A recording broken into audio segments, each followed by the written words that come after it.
What's up, guys, and welcome to the Level Health Podcast. Today, we're lucky enough to be joined by Dr. Gabrielle Fundaro. Dr. Fundaro is a former assistant professor of exercise science at Georgia Gwinnett College. She holds a PhD in human nutrition, foods, and exercise from Virginia Tech, as well as a BS in exercise, sport, and health education from Radford University. She's also a certified health coach and sports nutritionist. She serves on the board of the Sports Nutrition Association and the Nutrition Coaching Global Mastermind, which are two organizations dedicated to creating positive change in the nutrition space. And she develops amazingly informative content on Instagram as Vitamin PhD. So if you guys aren't following her already, make sure you go do that. She also coaches clients full-time in a telehealth setting. We first encountered Gabrielle as the go-to person for gut health. But since then, the work that she's doing alongside Shannon Beer with the Comprehensive Coaching Framework has really revolutionized the way that we both communicate with and guide our clients. Gabrielle and Shannon have courageously established their position in what they call the messy middle, the intersection between evidence-based practices and personalized practical application. Today, we will be discussing how Gabrielle's coaching process has changed over time and why, how the dialogue in these industries needs to improve, and she also answers the big question that we're asking on the Level Health podcast. How might the health and fitness industries improve overall? We hope to have many more conversations with Dr. Fundaro in the future to explore the vast array of topics which she can provide valuable insight on. Just a little side note, Josh made the rookie mistake of not pressing record until a few minutes in, so feel free to give him a hard time about that. But without further ado, we open with Dr. Fundaro discussing how her approach to working with clients has changed over time. Enjoy. To strengthen their motivation, their commitment to make that change. So I don't have to try and push or pull them in any one direction. And I have to relinquish, my belief that I know what's best for them, that writing reflex, that can happen because we want to help people. We want to find the solutions, we want to fix. Really great examples of this are, with people that are close to us, our personal, friends and relatives. When they come to us with a problem, quite often with really good intentions, we want to fix the problem. We want to give them a solution. And so we might give them some advice. And if they didn't ask for it, we might be met with some resistance. We get a lot of, yeah, but, oh, okay, well, maybe.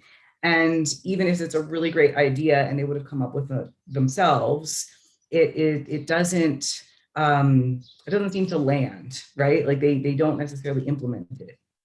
So with that in mind, embodying the spirit of MI is about forming that partnership, that collaboration. So instead of me telling you what to do, we are a team and we're figuring it out because you have expertise in your personal life and what's practical for you. And I have expertise in the science of nutrition, gut microbiome, and behavior change. And so I can utilize the information that I have. I can supplement you with my expertise when it's useful for you, when it really empowers you. But it's not going to be useful if I just tell you what to do. So that's the collaborative aspect. And then the acceptance aspect is about respecting a person's autonomy and their inherent worth. This doesn't mean that we agree with all of their opinions or their decisions. It's not acceptance like, yes, I agree with this. Acceptance is just recognizing that you are a grown-up and you have choices. And I'm not going to tell you what to do, and I'm not going to judge you based on the decision that you make. And that you have inherent worth as a human being. You have an inherent value. And that I recognize that you also have the innate capacity to make changes. So there again, that ownership, the capacity for change is already within you. And I'm helping to draw that out of you by progressing through the phases of MI. And then we also talk about a compassionate approach. So compassion is about identifying, so we can see that someone is suffering or having a really tough time, and we are committed to help them relieve that suffering or to provide some hope. So if a person is coming to us because they are struggling with their body image, their food relationship, or sometimes people are working with folks who are working through addictions, that's really the origin of MI. there's a suffering there. There's a suffering in terms of the discord between where they are and where they want to be. There's a suffering in maybe, just the experiences, the difficult emotions. So we commit to helping them reduce the suffering or provide hope that like there is something that can be done about this. And we also want to express accurate empathy. So empathy is not it's not sympathy, it's not feeling sorry for someone. It is about recognizing and relating to their inner experiences in a situation. So we don't have to have lived the same situation as the person to recognize, oh, that would be embarrassing or that would be frustrating. And so we're relating to the emotion. Oh, it sounds like that would be really upsetting. That sounds really sad. It sounds very lonely. So we're sort of imagining how we would feel in that situation. And we make an educated guess and we try to express that to them. And if we're wrong, that's okay. They will say, oh, well, I guess I felt a little bit more angry, than sad. Oh, okay. That makes sense too. And then we want to also talk about evoking. So evoking is how we're drawing out their specific phrases about change or not wanting to change. And so that's the acronym that I had mentioned in the webinars when we're talking about DAR and CATS. We've got our sort of like getting ready to change phrases, and then our commitment to change phrases. So things like a desire, an ability, a reason, or people are already taking action to do something to make a change. But a person might not be ready, and they might be giving us some sustained talk or some resistance. I don't think I can do it, or it's not my fault. Someone else made me do this.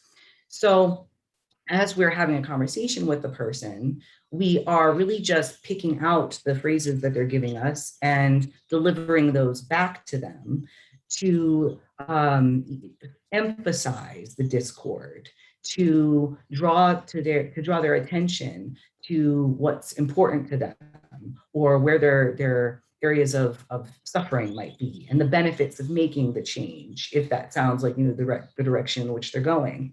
And on the other hand, if they're giving us a lot of resistance or sustained talk, we're not trying to lead the witness. We're not trying to trick them into doing something. We're accepting, okay, it sounds like this is where you are at the moment. I'm going to meet you where you are. And I'm going to have just a conversation with you. And, we're going to talk about the ambivalence, the pros and cons.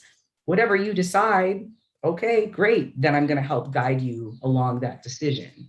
But it's a very different sort of attitude from, I know what's best for you and I'm going to tell you what to do. Why aren't you doing what I told you what to do? Clearly, you're not motivated enough. So I shouldn't be laughing at that last part, because that really does happen a lot with fitness professional. I think a little bit more because we don't look at ourselves as healthcare or health focused individuals or professionals. So somebody hearing that for the first time may think that there's a lot of parts to that, and there are, obviously. But would I be correct in saying that underpinning the whole idea is a transition away from an authoritarian approach where I'm telling you what to do, and more towards a guiding and facilitating approach? I think that would be kind of like, if you could break it down to two things, it would be you're facilitating and guiding rather than telling. And that could be scary. I mean, that's a whole another level of uncertainty I don't think that people are comfortable with. And when I look back, I look back at so many missed opportunities with clients, because the idea of processing ambivalence, I had absolutely no idea that was even a potential. I just thought the ambivalence was in some sort of innate discrepancy within the person, and it really isn't. It's a very, very, very natural thing. I very much like the idea of the hand clasping, and you put thumb on top of the just telling you how much you identify with certain activities, and then you pull like the rug out from somebody and you expect them to just jump right in and start moving again. But you can't do that with people. You have to meet them where they are, and again, process that ambivalence and try to figure out what is really underpinning what they want. What do they really want to accomplish with working with you? Yeah, absolutely. Yeah, I could see why that is. It's just so abstract to some people, because psychology in general is very abstract. But you both have done an incredible job of creating a framework around it. Because once you start doing that, you can start branching out and kind of figuring things out and adjusting and adapting. But if there's not a framework there, gosh, you're just in the middle of the ocean. There's just so much that you can't understand. And that kind of leads me to the next big question I wanted to ask. you've spoken about improving the dialogue in the industry. And I think that kind of that's going to take a very, very long time to do. And it's going to take consistent action on the parts of people that are aware there's a problem in the first place. But could you speak to how, just practically, how can we start improving the dialogue in the industry on an individual level, but then just the industry as a whole? Oh, for sure. So I think that this is something that was inspired by watching debates and even being part of debates that I found to be somewhat either misinformed or inadequately informed. So part of it is, ensuring that there's not a knowledge deficit, and that we're talking about the same things. So I think clarity in definitions really helps in understanding whether we're talking about something that is used colloquially or whether we're talking about a term derived from literature. The other thing that I'm thinking about too is based on a lot of Brene Brown's work, but also looking at the work of like Kristin Neff and Germer, and looking at compassion practice and compassionate coaching. And that's the idea that shame has limited applications and really kind of questionable efficacy when it comes to real behavior change. So there are different forms of shame, and for shame to sort of work, it has to be internalized. So the person has to hear what you're saying to them, and that has to be meaningful to them, and they have to feel bad about it. Like, oh, based on what you said to me, I seem unacceptable, and now I'm afraid that I'm going to be ostracized by the people that I care about, and so I'm going to stop doing the thing maybe that might cause me to be ostracized, maybe. But we're talking about like, okay, I'm not going to show up to my kid's school naked, and or if we're looking at people who are spreading like hate speech. Now, they may be quieter about their hate speech in public, but that doesn't necessarily mean that we've caused a fundamental change in their belief systems or their behaviors on a personal level. So when we are shaming other people in the industry for having, inaccurate and for sort of spreading inaccurate information, or knowingly or not, some people are spreading. So there's misinformation and there's like disinformation. So like disinformation is like on purpose. So if we're looking at someone like, if I can use a name, Medical Medium, it spreads quite a lot of misinformation. So it's just false information. And as much as people shame, him and what he's doing, his behaviors have not changed. Perhaps because he doesn't feel that he doesn't internalize the shame. People are giving shaming language, but does it make a difference for him? Maybe not, because the people that he feels close to, his group of belonging, they're not shaming him. He doesn't feel like he's going to be ostracized. So clearly, it's really not helping in that situation. When we take it from, just person to person, two people having a conversation, and one person says something that's intended to belittle the other person, be antagonistic and conflicting, the really natural human response is to be defensive. Now we have one person shaming and blaming, the other person's being defensive, and they're arguing about who's right, and they're not trying to find any sort of common understanding, figure out if they're talking about the same thing. And the conversation usually just devolves into like, ad hominem attacks and whatnot. And like, no one has really gained anything from that conversation. No one has learned, because they're both kind of assuming that the other person has, unscrupulous intentions, and they've othered each other. You're on the other side. And it's interesting. I actually get this from sort of both sides of the diet versus anti-diet debate, that, I'm kind of seen as an other by the other side. And in the past, I was equally, I was defensive and I was confrontational and I was trying to tell people that they're wrong. And these days I borrow from, again, Eric Helms. He's like my mentor, my Captain America. But, he tries to take a charitable perspective. And whenever I've been frustrated and I've expressed to him, I don't know what to do in this situation, he always provides the most charitable perspective. Does that necessarily mean that it's the accurate perspective? Maybe or maybe not, but it benefits me, my personal mental health, to take that charitable perspective And it allows me to embody that attitude of comprehensive coaching in the spirit of MI really as a whole. Because now, instead of looking at people as, inadequate, as others, as, misinformed and having, bad intentions, now I'm looking at other people as, okay, this is another person, this is another human being. And I can, think, okay, they're doing their best, they have good intentions, they want to help people. Now I don't have to go and attack them. I don't have to go and shame them. I can, if I feel like it's, a worthwhile endeavor and investment in my time, say, hey, I noticed that you posted, this information. It's different from things I've seen in the literature. Can I send you some articles about it? And most of the time they're like, yeah, sure. And then we can just have a conversation. And if someone is really disrespectful, I can just say, hey, that I don't think that there's a place to talk about like my area of expertise or my degrees. I really want to just talk about the topic, to the best of our abilities. Are we both talking about the same thing? Can I gain more understanding of what you're trying to say? It sounds like you're saying this. Is that the case? And I find that those are much more productive conversations than me saying, well, that's wrong. And now, not to say that I don't ever do that, because I'm human, we all do that. We get fired up about things. But I think that's, if we can start to head in that direction, because part of what we do with Bridging the Gap is, we're trying to create shared meaning and understanding so that when we say something like intuitive eating, we can say, I mean, the intuitive eating developed by Tribole and Resch.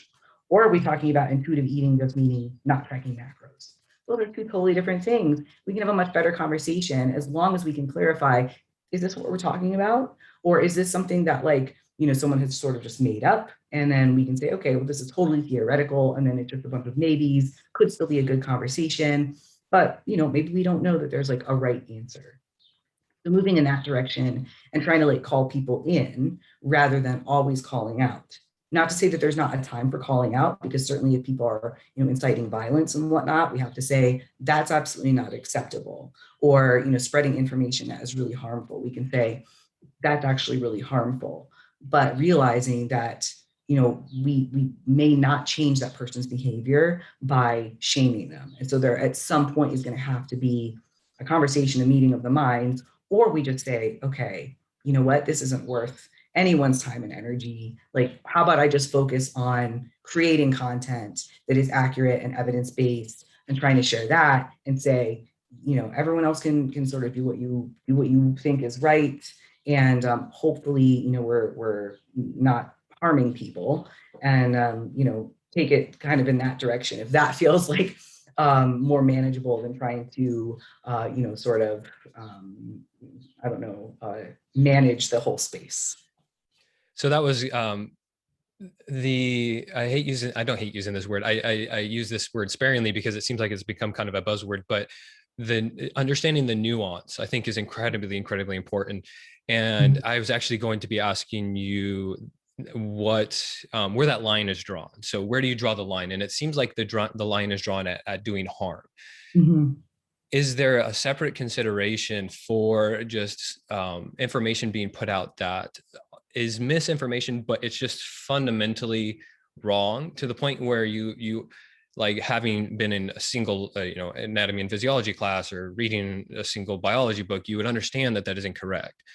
Mm-hmm. But it's being used as a means for personal profit, personal gain. And I would imagine that is kind of like nails on the chalkboard to people like you. I can only imagine. And I think that you being in the middle, being kind of the non-diet, the diet culture, non-diet camps, the idea of being nutritionally agnostic, I really identified with that because I have tried many diets for the sake of trying them. I haven't found one that works better than just a simple basic, applying macronutrients when, appropriate, carbohydrates for energy, obviously when you need protein for sustaining lean body mass and everything. So I haven't found one that works better than that. Yeah. And then you titrate it based on, your daily activity, what you're doing, what your goals are, things like that.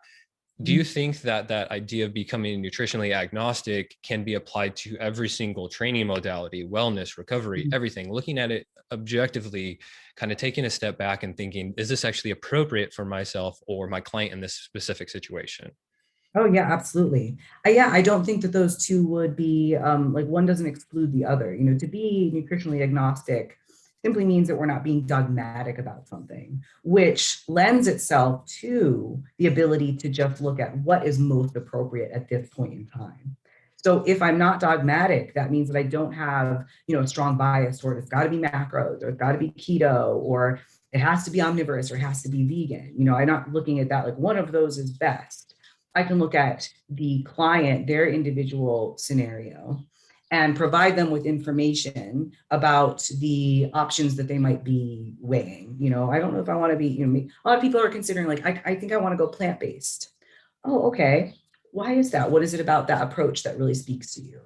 And they're like, well, it seems like, I watched, what's the, I Game watched Changers. some Netflix. Yeah, it's Game Changers, a Netflix documentary. And it seemed like it has all these, health benefits and whatnot.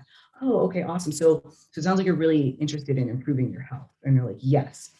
So I've gotten to the focus. It's not that veganism is the focus. It's improving health is the focus.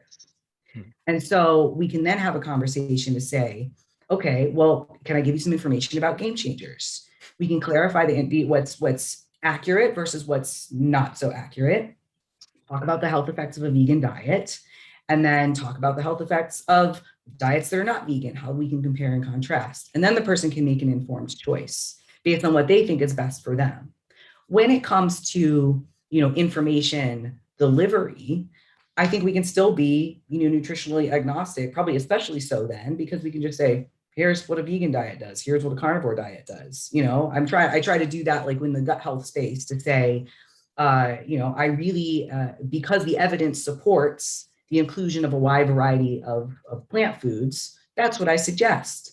But I don't take it to the extreme and say, so that must mean that it's only plant foods and not animal foods, because the evidence doesn't suggest that.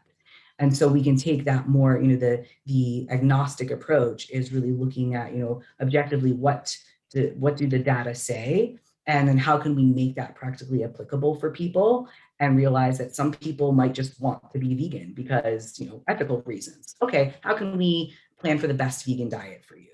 Or they want to be omnivorous because they love cheese. Okay, how can we plan the best omnivorous diet that includes, cheese? Because that's also supported in the literature, like dairy intake. Mm-hmm. So to be nutritionally agnostic doesn't necessarily mean that we let all information fly, like whether it's accurate or not, and say like these are all great in every situation. It's quite the opposite of that. It's allowing us to be more analytical and recognize, if we do have biases in place, and personalize the approach and make sure that people are making an informed decision. I have noticed, so I've been kind of struggling with something myself in terms of how I program training for clients. So because I typically work with everyday people. So my system that I start with is fundamental movement patterns, the hip hinge, the squat, pressing overhead, pressing in front of you, things like that. And I find myself always, which is probably beneficial for me, but I find myself always questioning, am I applying this because this is my system, or am I applying this because it generally fits these people? And obviously there's huge variation in between. That's kind of my foundation. Can you give any examples of have you ever, I'm sure you have you caught yourself leaning on something too heavily for, potentially the wrong reasons? How many times has your paradigm been shattered when you're working with clients? Oh, you know what? I actually can think of like a very specific example, not as much with clients. I'll get to that one in a second. But the other day I was reading some articles and I almost didn't open one. So there is, so there's like this sort of like the fluency of mindfulness that comes to you over time with practice. And I noticed this thought of, that's not going to be useful, or I have doubts, about that article. And sometimes that can just be us bumping up against our own biases.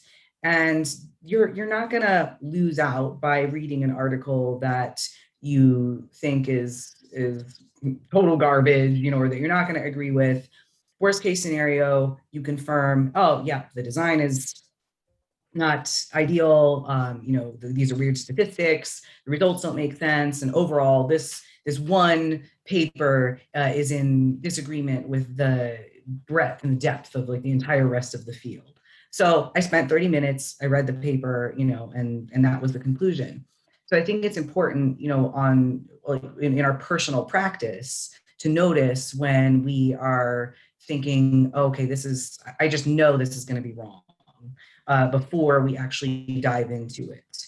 And to also be able to argue for the opposite opinion of our own, or the opposite stance.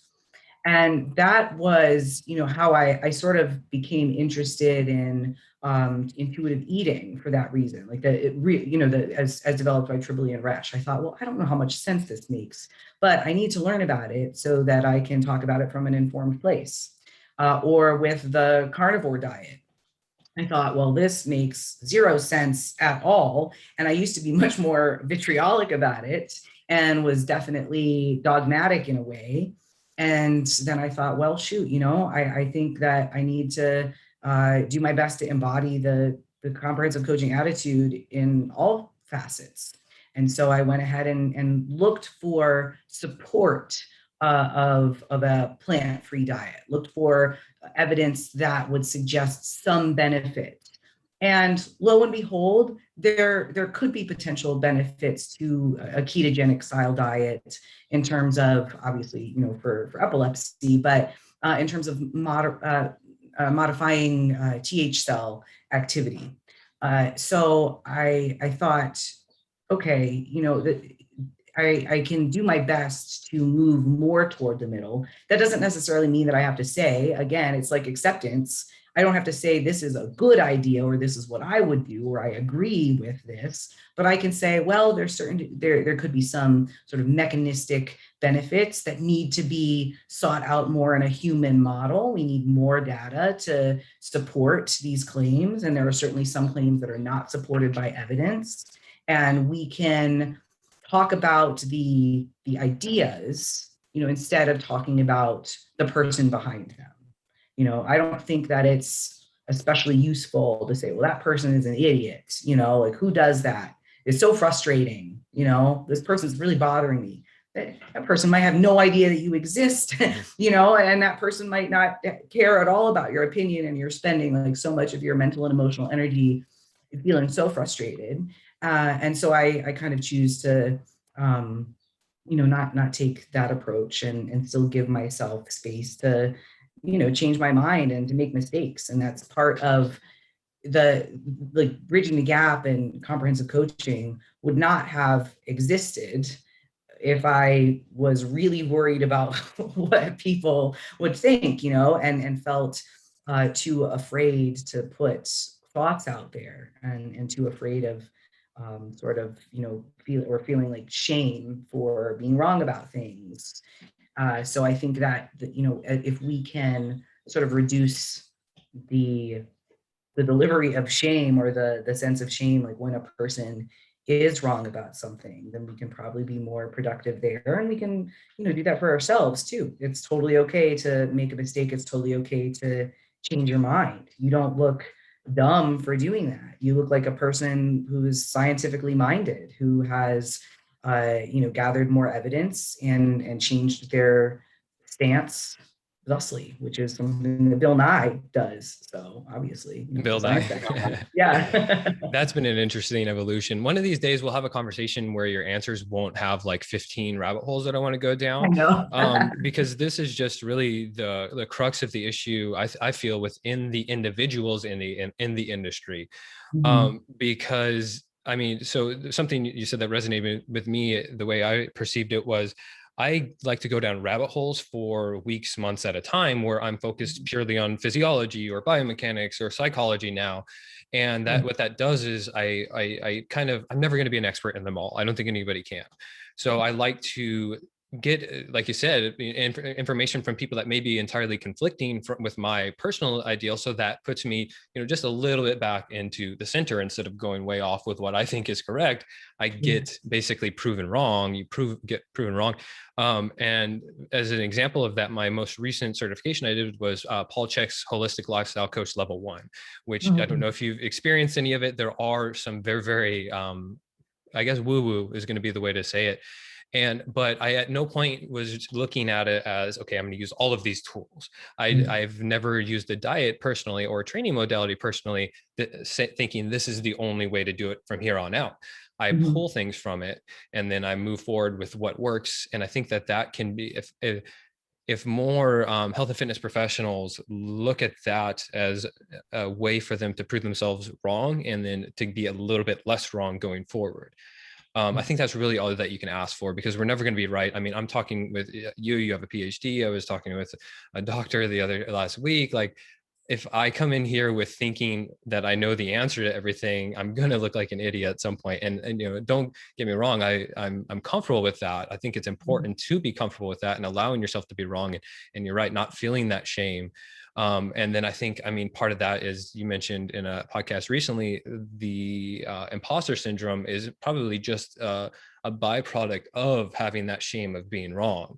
And I think everybody's experienced that somewhat, because again, you want to be the dumbest person in the room. And as you're stepping up that ladder, there's always going to be someone above you and below you, and just being cognizant of where you are and not trying to overstep your bounds, but also being ambitious. And this sounds a little bit courageous enough. It's kind of a dumb way to put it, but courageous enough to put yourself out there and be wrong.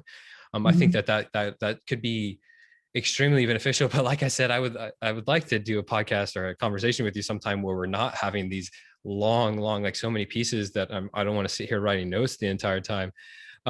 Before I move on to the very last question, I wanted to give an example of this. So on the shelf over here, I may have thrown it away actually.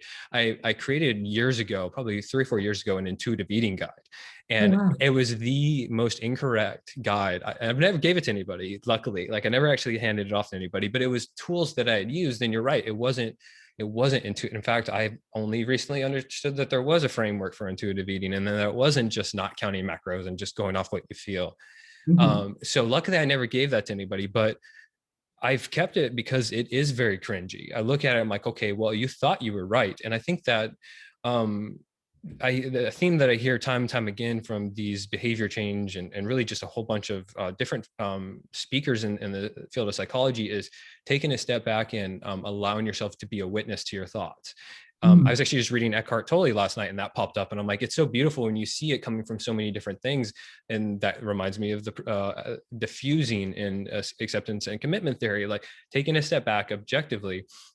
I believe it was Shannon who mentioned that heuristics can be beneficial as long as you are taking a step back and looking, okay, is this actually a productive and helpful shortcut for my brain to take? And I think that's really very, very hard for everyone to take a step back and look at themselves in the mirror, because it's not comfortable. It's really not comfortable looking for where you're wrong. And I think that happens on a personal level and also on a professional level. And I think that if you're not willing to do it personally, you're certainly not going to be able to do it professionally, because it's just going to bleed back and forth.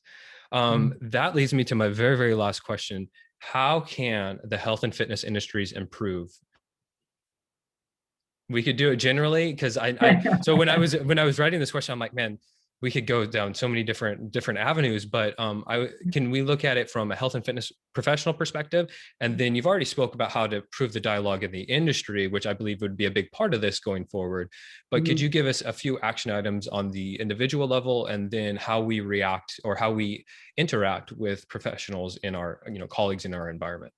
Yeah, absolutely. And this is actually something that, when we come up with topics for the Nutrition Coaching Global Mastermind, we kind of all just brainstorm. And this was similar to one of the topics that I brought up, which was, how do we, with collegiality, have discussions about what we think our peers or colleagues are doing wrong, or if we are concerned about their messaging or that they might be doing harm. So there is that sort of peer-to-peer or colleague-to-colleague, interaction, that sense of trying to lift everyone up, because like a rising tide lifts all boats kind of thing, So how can we hold each other accountable with compassion and respect, and develop that mutual understanding, so that we can, with kindness and without the intention of causing shame, have discussions about where we or other people might be able to grow or learn or change our perspectives.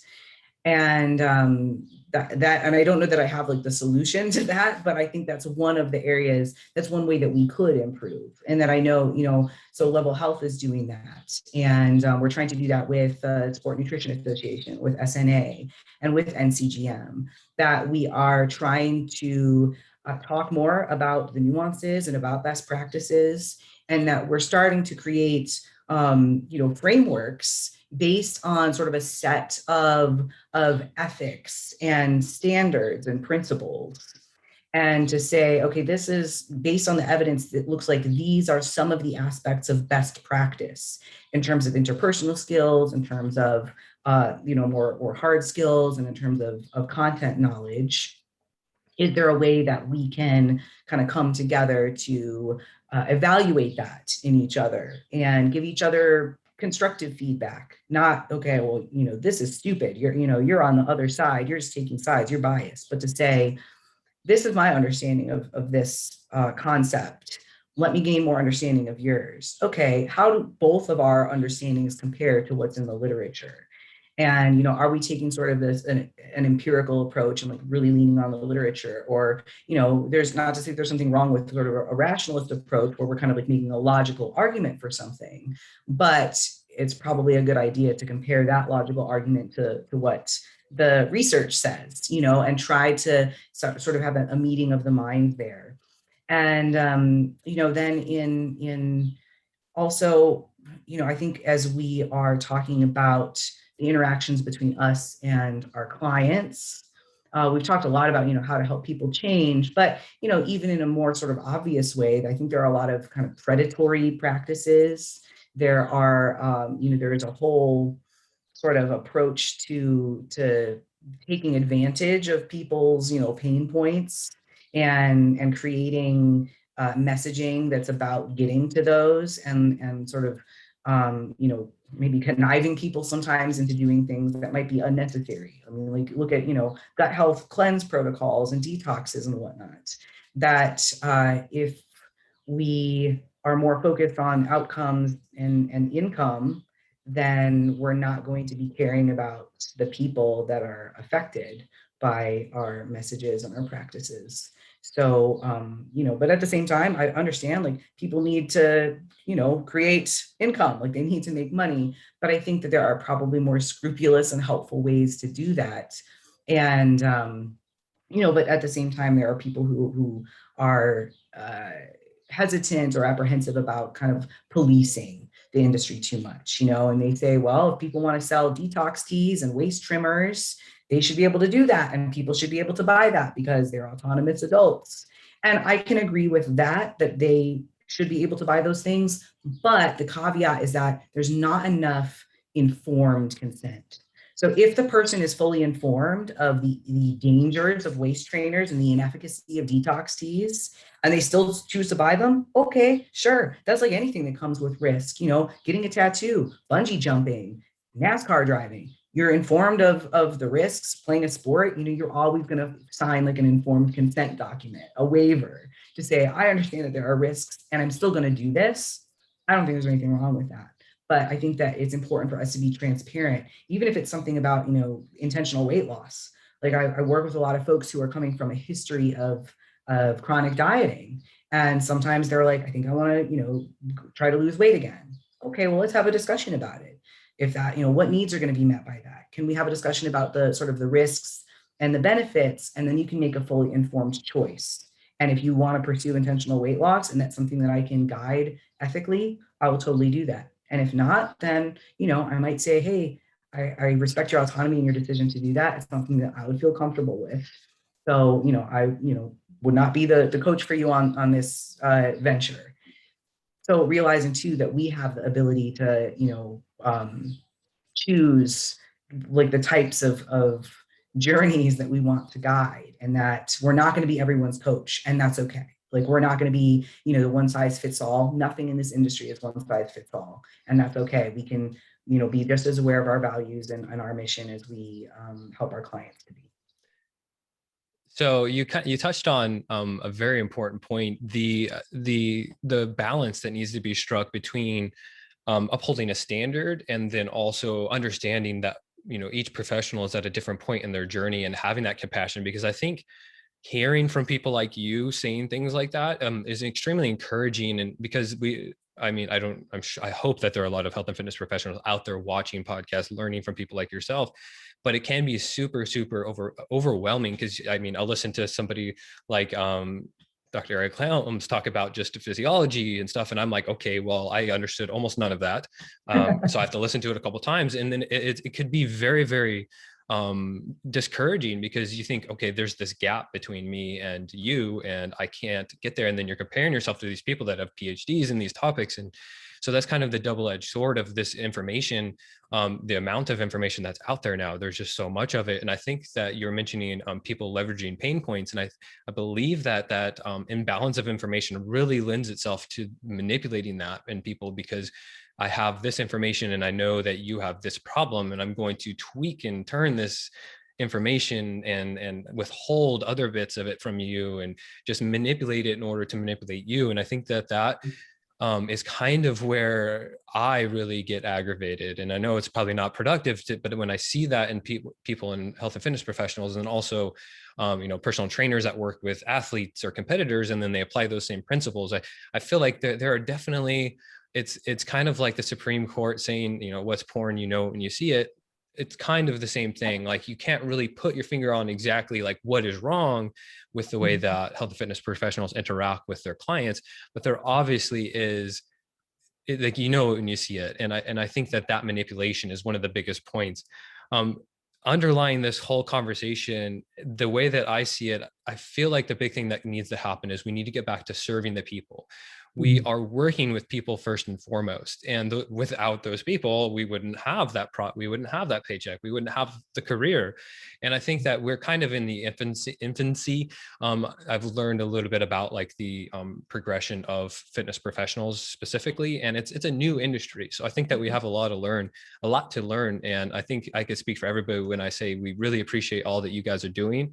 You guys are putting a name to a lot of things, specifically with the Bridging the Gap, putting names and systems behind a lot of things that up until now seem so abstract and unattainable. Now that we have a framework, we can move forward. And I think that's all that we can really ask for, is to just be a little less wrong every single day. Oh, I love that. Yeah, that's again, Eric Helms, I think, he's talking about that. That's like the process of science being a little bit less wrong over time. And yeah, that's what we're doing. That's kind of that's our approach also, because, we've always said it's an iterative process. And we received feedback about our first iteration of the framework and our first, sort of set of thoughts and concepts. And we were wrong about a lot of things. And had we taken that wrongness personally, which I think a lot of people are wont to do, whether it's, working with a client and things don't go to plan, or, they're not using whatever you gave them, we want to blame the other person, and we can't just be compassionate to ourselves and say, oh, it doesn't feel good to be wrong, but it does feel good to work on getting it right over time. And so that's the opportunity that we took, that was our perspective. And I think that can be so, that is a form of compassion for ourselves as well, that, we can move away from that sort of comparison that goes and striving for achievement and being right and perfectionism all the time. We can say, I'm going to be wrong. I'm here for it. And when it happens, it's not a surprise, and it's an opportunity to learn and be less wrong over time, and help people a little bit more. Having that iterative mindset. And I've looked back to even just when I first started speaking with you, we were wrong with so much. I mean, our website, the systems behind the websites, the questions we were using, everything was so wrong. But I knew, innately that the only way to be right is to be willing to be wrong. And I've had conversations with other people and things like that. And I was just, I won't name one of them. He's a big nutrition coach. And I thought he was messing with me, but he was teaching me a lesson. He was asking me what exactly were we selling? And I didn't know. And so when I gave him an answer, it was wrong.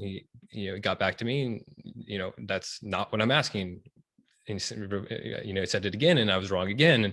And then he just didn't reply to me. But now I've luckily looking back, I'm just so thankful that I was able to have that interaction and have interactions with people like you. So I'd like to say thank you very much for having this interview today. And thank you so much for everything that you've helped us with Level so far. And we look forward to doing big things with you in the future. No, thank you. It's been awesome. And I'm super excited for everything that the future has in store for us.